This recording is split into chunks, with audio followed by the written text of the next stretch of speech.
My father told me, which I knew, but he told my sister and I that he couldn't afford to send both of us to college.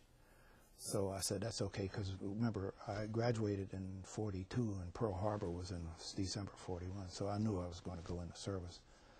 So I said, well, let Betty go. Well, it's not that I had to let my father, that was what he was going to do anyway.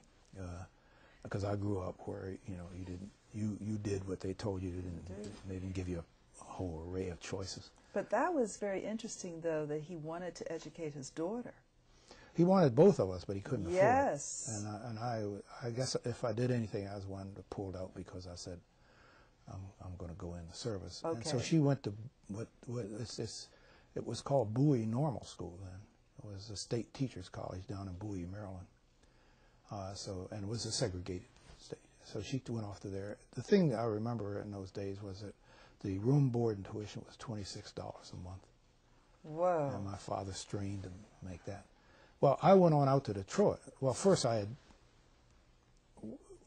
spent a summer in an NYA shop, the National Youth Administration. This is Roosevelt's New Deal. Will you explain what that is? The National Youth Administration. There were a whole bunch of those things that came out, you remember, to try to change the economy, which was going into, after the crash of Wall Street and everything in 29.